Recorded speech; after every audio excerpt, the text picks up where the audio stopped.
अस्सलामुअलैकुम दोस्तों, मैं हूं शारिफ खान। जो बहन आज हमारे साथ मौजूद हैं ये पहले गैर मुस्लिम थी, अब कलमा पढ़कर माशाल्लाह मुकम्मल इस्लाम में दाखिल हो चुकी हैं और पूरी तरह से इस्लाम को फॉलो कर रही हैं, इस्लाम के मुताबिक ज़िंदगी गुजार रही हैं। मैं अभी इनसे आपकी बात कराता हूं, ये आपको अपनी ज़िंदगी की पूरी कहानी बताएंगी और वो इंस्पायरिंग मोमेंट भी बताएंगी जहाँ पर इनको लगा कि मुझे इस्लाम में दाखिल होना चाहिए। हस्बैंड ने पहले इस्लाम कबूल किया, एक जैन फैमिली से बिलोंग करते हैं। मैं अग्रवाल फैमिली से थी। मेरा पुराना नाम मानसी अग्रवाल था और मेरे हस्बैंड ने जब इस्लाम कबूल किया तो मेरे लिए मेरी लाइफ का बहुत एक शॉकिंग इंसिडेंट था। मैंने फर्स्ट टाइम किसी को पहली बार मैंने किसी को नमाज पढ़ते हुए देखा। मैंने अचानक ही अक्सर करके एक पर्टिकुलर टाइम होता था और ये घर से कहीं चले जाते थे और मैं इनसे पूछती थी कि आप कहाँ जाते हैं, तो ये रिप्लाई करते थे this is none of your business, you have to do your job. तो मैं भी खामोश हो जाती थी।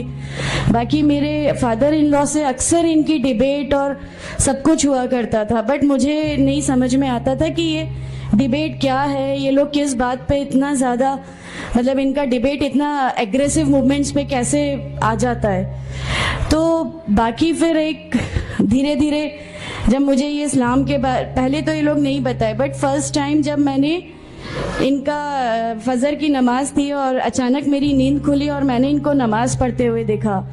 मैंने इनसे पूछा कि आप क्या नमाज पढ़ रहे हैं, क्योंकि सिर्फ टेलीविज़न पे देखा था कि हाँ ऐसे जो करते हैं वो नमाज के एक्शंस हैं। मैंने इनसे पूछा कि आप नमाज पढ़ रहे हैं, इन्होंने कहा कि हाँ मैं नमाज पढ़ रहा हूँ। मैंने बिल्कुल देर नहीं की मेरे फादर इन लॉ को बताने में। मैं रूम से बाहर निकल के और मैंने सबसे पहले उनको बताया कि पापा जी आज ही इनको मैंने नमाज पढ़ते हुए देखा। तो उन्होंने मुझसे कहा कि ठीक है खामोश रहो, अभी किसी से कहना नहीं, हम देखेंगे क्या कर सकते हैं। अब वो जो मेरी लाइफ का मोमेंट था, वहाँ से मेरे को ऐसा लगा कि ये क्या हुआ, ये क्या कर रहे हैं, ऐसा क्यों कर रहे हैं, ये कहीं ये किसी ऐसे व्यक्ति से तो नहीं मिल गए जो इनको टेररिज्म की तरफ ले जा रहा है और ये ऐसी चीज़ों में तो नहीं इन्वॉल्व हो जाएंगे।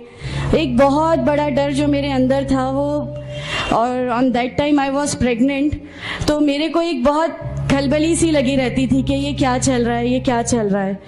फिर धीरे धीरे करके जब मैं इनकी बुक्स वगैरह जो अलमीरा में रखी रहती थी वो मैं पढ़ने लगी और ढूंढने लगी। ये छुपा के रखा करते थे और मुझे जब भी कोई बुक मिलती थी तो फिर मैं उसको पढ़ने लगी। तो मुझे उसमें ऐसा कुछ लगता ज़रूर था कि पता नहीं कुछ है, कोई डिफरेंट चीज़ है, क्योंकि मैंने देखा कि इनके अखलाक, इनकी सब चीज़ें बिल्कुल चेंज हो गई। जो ये पहले थे उससे ये बिल्कुल अलग हो गए। तो मुझे ऐसा पर्सनली लगता था कि इस प्लेटफॉर्म ने इनको ऐसा क्या दिया जो मेरे हस्बैंड को बिल्कुल चेंज करके रख दिया। अल्हम्दुलिल्लाह ये उस समय कोशिश करते थे कि जो नबी की सुन्नतें हैं, जो हमारे नबी सल्लल्लाहु अलैहि वसल्लम ने किया, अपनी वाइफ की मदद करना, अपनी वाइफ के साथ किस तरह उसके हुकूक की अदायगी करना, ये सब कुछ वहाँ अल्हम्दुलिल्लाह करने लगे। और मुझे जो इनका ये ड्रास्टिकल चेंज था, जो इनको इस प्लेटफॉर्म पे आए हुए 6 मंथ्स या 1 ईयर हुआ होगा, वो देख के मेरे लिए एक बहुत बड़ा एक सरप्राइज था कि ये क्या हुआ। फिर उसके बाद मुझे लगा कि नहीं, मैं भी अब इसको जानती हूँ, मैं भी अब पढ़ूंगी। और फिर मैं अपने फादर इन लॉ और इनकी डिबेट सुनने लगी। तो जैनिज्म में गॉड कॉन्सेप्ट है ही नहीं।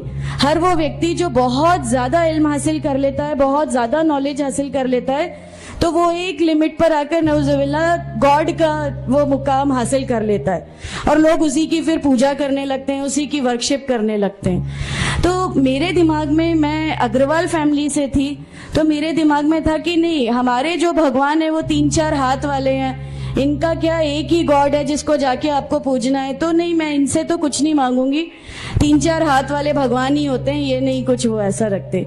तो वहां से एक थोड़ा सा डिस्ट्रैक्शन मेरे को गॉड कॉन्सेप्ट का आया, और ईश्वर है जो इस दुनिया को चला रहा है, ये हमेशा मेरे जहन में रहता था। तो मुझे मेरे फादर इन लॉ कहीं ना कहीं उस प्लेटफॉर्म पे आके गलत लगने लगे कि नहीं, ये जो कह रहे हैं वो सही है और इनकी जो डिबेट है उसका एंड जो है वो ये सही है। फिर धीरे धीरे करके मुझे इनकी चीज़ों पे यकीन आने लगा अल्हम्दुलिल्लाह। फिर हमारे एक फैमिली फ्रेंड है, उनके यहाँ ये मुझे ले गए। वहाँ पर किसी ने मुझसे कहा कि मैं बहुत बुजुर्ग हो चुका हूँ, कलीम सिद्दीकी साहब हैं, मुझे उनका नाम ध्यान नहीं है अच्छे से, बट उन्होंने मुझसे कहा बेटा मैं बहुत बुजुर्ग हो चुका हूँ, मैं चाहता हूँ तुम कलमा पढ़ लो, मेरी ज़िंदगी रहे ना रहे, मैं आपसे मिलूँ ना मिलूँ, तो आप कलमा पढ़ लो। तो अल्हम्दुलिल्लाह मैंने कलमा पढ़ लिया। कलमा पढ़ने के बाद भी जब हम घर लौट रहे थे तो मैंने इनसे कहा कि मैंने सिर्फ अभी कलमा पढ़ा, अभी आप ये मत समझिएगा कि मेरे को सब समझ में आ गया और मैं इस चीज़ को मान लूँगी। इन्होंने कहा नहीं, तुम्हारी मर्ज़ी, किसी में कोई फोर्स नहीं है। तो अल्हम्दुलिल्लाह अल्लाह ताला का एहसान है, उस कलमे की ताकत थी। और ये हमेशा कहते थे तुम्हें कोई दुआ मांगनी है तो तहज्जुद में मांगा करो। तहज्जुद का जो टाइम होता है वो बहुत कीमती होता है और उसमें अल्लाह ताला सबकी दुआएं कबूल करता है। इन्होंने मुझे एक दुआ सिखाई थी कि तुम एक दुआ मांगो कि या मेरे रब, अगर मेरा हस्बैंड गलत रास्ते पर है तो उसको सही रास्ते पे ले आ, और अगर मैं गलत रास्ते पे हूँ तो मुझे सही रास्ता दिखा दे। अल्हम्दुलिल्लाह मैं ये दुआ कंटिन्यू मांगती थी। एक बार मेरी नींद अल्हम्दुलिल्लाह तहज्जुद में खुली और बस मैं नॉर्मल जैसे एक ध्यान करते हैं वैसा मैं बैठ गई और अपने आप अचानक दिल चाहा कि बस सजदा करूं। मेरी ज़िंदगी का वो पहला सजदा था और उस बहुत लंबा सजदा था और उस सजदे में मैंने मेरे रब से क्या क्या मांग लिया मुझे भी नहीं याद है। और उस समय मुझे ऐसा फील हो रहा था जैसे अल्लाह ताला खुद मुझसे बात कर रहा है, अल्लाह मेरे सवालों का जवाब खुद दे रहा है। अल्हम्दुलिल्लाह बस उसके बाद तो ऐसा लगा कि नहीं, इस्लाम हक है और इस्लाम पे ही चलना है। उसके बाद फिर बहुत सारी परेशानियां लाइफ में आई, सब कुछ आया, बट अल्हम्दुलिल्लाह अल्लाह का एहसान है कि अल्लाह ताला ने हर परेशानी, हर चीज़ को ऐसे ले लिया कि हम लोगों को कभी एहसास ही नहीं होने दिया कि ये कोई परेशानी थी। ऐसा लगा कि अल्लाह की पूरी राह में हम लोगों को रिवार्ड ही मिलना है इस चीज़ का और अल्लाह हमें इसका रिवार्ड ही देता चला जाएगा। अल्हम्दुलिल्लाह बस उस समय से शुरुआत हुई थी दीन इस्लाम की। अल्हम्दुलिल्लाह आगे चल के परेशानियाँ, तकलीफ़ें हर रिवर्ट की ज़िंदगी में आती हैं, लेकिन मैं हर रिवर्ट बहन से ये कहना चाहती हूँ कि अल्लाह की खातिर आप लोग इस दीन में आए हैं, किसी और चीज़ के लिए नहीं आए। तो अल्लाह ही की खातिर इन परेशानियों को भी झेलिए, अल्लाह ही की खातिर झेलिए। अल्लाह ताला अगर आप लोगों से, माशाअल्लाह मैं जब घर से निकली, जब हमारे फादर इन लॉ ने हमें घर से निकाला, मेरे बच्चे की, छोटा बच्चा था, छोटे वाले की सिर्फ एक दूध की बोतल थी, इसके अलावा कुछ भी नहीं था। मैं जॉब करती थी, मैंने अपने छोटे बेटे को माँ के यहाँ छोड़ के जाया करती थी। मेरे मम्मी पापा बहुत ज़्यादा मतलब हम लोगों से डिटैच नहीं हुए थे, एक मोहब्बत थी उनको हमसे, तो उस मोहब्बत के कारण मतलब उन लोगों ने कभी हमारा उस लेवल तक अपोज नहीं किया जो इन लॉज की तरफ से आया। तो जब मैं मेरे मायके गई और मैंने अपने बच्चे को लिया और मैंने कहा कि माँ हमने वो घर छोड़ दिया, हमें उस घर से उन लोग निकाले, ऐसा करके माँ है बहुत रोई, तुम लोग क्यों ऐसा कर रहे हो, क्या करोगे, कैसे रहोगे, दोनों छोटे बच्चे हैं, क्या होगा।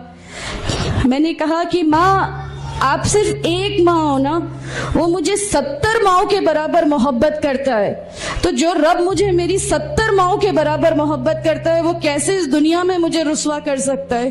सिर्फ एक छोटा सा ये विश्वास था। अल्हम्दुलिल्लाह उस विश्वास को रखते हुए सारी चीज़ें, सब परेशानियां ऐसे अल्लाह ताला ने ले ली कि उसका मेरे पास कोई मतलब कहने के लिए भी शब्द नहीं है। अल्हम्दुलिल्लाह। और मैं आप लोगों से सबसे गुजारिश करती हूँ, और अगर अल्लाह ने मुझे आप लोगों की एक ऐसी बहन बना दिया जो आपकी परेशानी, आपकी हर उसमें, हमारा घर, हमारी सब कुछ अल्हम्दुलिल्लाह आपके लिए है, क्योंकि हम लोग ठान के बैठे हैं हमारा जीना मरना, हमारी नमाजें, हमारा सब कुछ सिर्फ अल्लाह के लिए है, और यही लेके हमको जाना है, कोई जवाब हमें नहीं मिलेगी। तो देखा दोस्तों, माशाल्लाह बहन ने हमारी कितनी अच्छी आपको प्यारी बातें बताई।